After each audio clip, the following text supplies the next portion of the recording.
ফেব্রুয়ারির মধ্যে ২৫০০-এর বেশি গায়েবী ও রাজনৈতিক হয়রানিমূলক মামলা প্রত্যাহার করা হবে বলে জানিয়েছেন আইন, বিচার ও সংসদ বিষয়ক উপদেষ্টা ডক্টর আসিফ নজরুল। ফ্যাসিস্ট গভর্নমেন্টের আমলে বহু গায়েবী মামলা দায়ের করা হয়েছিল। ২৫০০-এর বাইরেও আরো অনেক থাকতে পারে। আমরা ইতিমধ্যে ২৫টি মামলায় ২৫০০-এরও বেশি মামলাকে রাজনৈতিক হয়রানিমূলক মামলা হিসাবে বা গায়েবী মামলা হিসাবে চিহ্নিত করতে পেরেছি। আগামী ৭ দিনের মধ্যে মামলাগুলো প্রত্যাহার করার উদ্যোগ নেওয়া হবে। আপনাদেরকে এটুকু শুধু বলতে চাই যে এই ২৫০০-এরও বেশি যে মামলা আছে, এখানে লক্ষ লক্ষ আসামি আছে এবং এটা এক্সস্টিভ নাম্বার না। আরো অনেক জেলাতে আরো অনেক মামলা আছে এবং ২৫টি জেলাতেও আরো মামলার খোঁজ খবর নেওয়া হচ্ছে। তো আমরা আশা করছি আমরা ফেব্রুয়ারির মধ্যে গায়েবী মামলা প্রত্যাহারের কাজ সম্পন্ন করতে পারবো। পাশাপাশি সাইবার সিকিউরিটি অ্যাক্টের অধীনে করা সব মামলাও প্রত্যাহার করা হবে। মঙ্গলবার সচিবালয়ে আইন মন্ত্রণালয়ের সভাকক্ষে সমসাময়িক বিষয় নিয়ে সাংবাদিকদের সঙ্গে মত বিনিময় সভায় এসব তথ্য জানান তিনি। আমরা আশা করছি আগামী ২ সপ্তাহের মধ্যে স্পিচ অফেন্স সংক্রান্ত যতগুলা মামলা আছে সব প্রত্যাহার করা হবে। এই আইনটা নিয়ে আলটিমেটলি কি করা হবে সেটা নিয়ে আপনাদের মধ্যেও প্রশ্ন রয়েছে।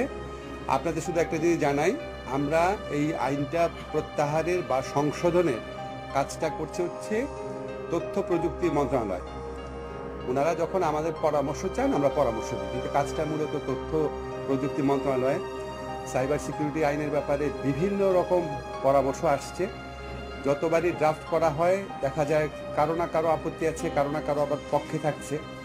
তো এটা নিয়ে আপনার সম্ভবত তথ্য প্রযুক্তি মন্ত্রণালয় চিন্তা করেছে যে আরও ডিটেল নেগোসিয়েশন করবে।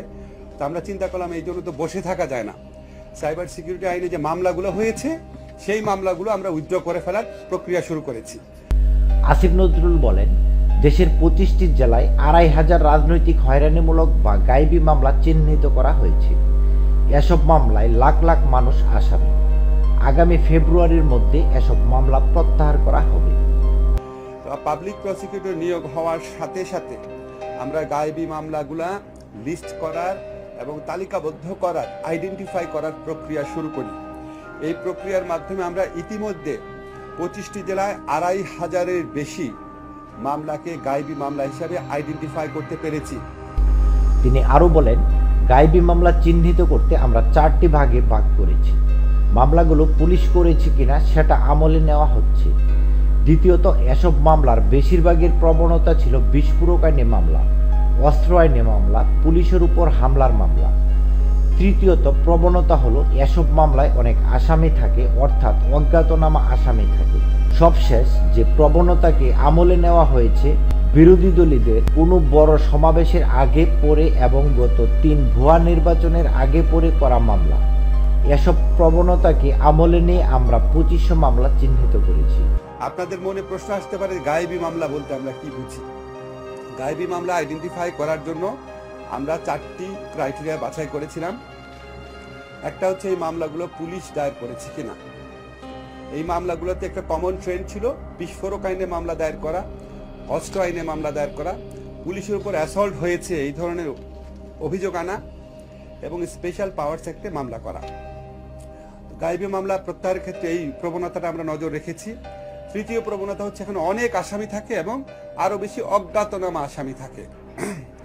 চতুর্থ আইডেন্টিফিকেশনের চতুর্থ যে প্রক্রিয়াটা আমরা করেছি সেটা হচ্ছে এই মামলাগুলো সাধারণত করা হতো বিএনপি সহ বিরোধী দলগুলো যখন বড় বড় আন্দোলন করতো তার আগে পরে, অথবা এই যে ভুয়া নির্বাচন হয়েছে গত ৩টা ভুয়া নির্বাচনের আগে পরে। তো এই সমস্ত ক্রাইটেরিয়ার ভিত্তিতে আমরা ২৫০০-এরও বেশি মামলা ইতিমধ্যে আইডেন্টিফাই করেছি। আশা করছি ফেব্রুয়ারির মধ্যে এসব মামলা প্রত্যাহার হয়ে যাবে। সাইবার সিকিউরিটি অ্যাক্টের অধীনে করা সব মামলা প্রত্যাহার করা হবে বলে জানান তিনি। এ সময় উপদেষ্টা বলেন, আগামী ৭ দিনের মধ্যে এসব মামলা প্রত্যাহারের উদ্যোগ নেওয়া হবে। একই সঙ্গে সাইবার সিকিউরিটি আইন সংস্কারের উদ্যোগ নেওয়া হয়েছে। তথ্য প্রযুক্তি মন্ত্রণালয় এ নিয়ে কাজ করছে। সাইবার সিকিউরিটি আইন যেটা আছে সেটার সংশোধন অথবা বাতিল এই ব্যাপারে তথ্য প্রযুক্তি মন্ত্রণালয় সিদ্ধান্ত গ্রহণ করবে।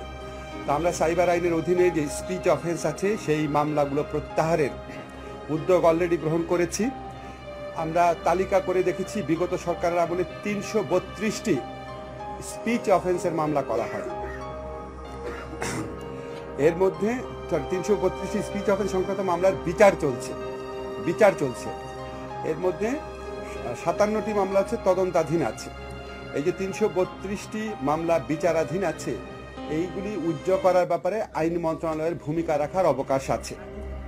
এই 332টি স্পিচ অফেন্সের মধ্যে পাবলিক প্রসিকিউটরের মাধ্যমে ইতিমধ্যে 113টি মামলা প্রত্যাহার করা হয়েছে। আমরা আশা করছি আগামী 2 সপ্তাহের মধ্যে স্পিচ অফেন্স সংক্রান্ত যতগুলা মামলা আছে সব প্রত্যাহার করা হবে। ইতিমধ্যেই আমরা প্রায় অর্ধেক মামলা প্রত্যাহার করেছি, বাকিগুলাও করা হবে। আর এই আইনের ব্যাপারে কি পদক্ষেপ নেওয়া হচ্ছে এই ব্যাপারে আপনারা তথ্য প্রযুক্তি মন্ত্রণালয় থেকে অচিরেই আরো জানতে পারবেন। উচ্চ আদালতে এর আগে রাজনৈতিক বিবেচনায় বিচারক নিয়োগ দেওয়া হয়েছে উল্লেখ করে উপদেষ্টা বলেন, এখন থেকে বিচারক নিয়োগ হবে দক্ষতার ভিত্তিতে এবং দল নিরপেক্ষতার ভিত্তিতে। বিচারক নিয়োগের জন্য সুপ্রিম কোর্টের বিচারক নিয়োগ অধ্যাদেশ 2025 গেজেট নোটিফিকেশন হয়েছে।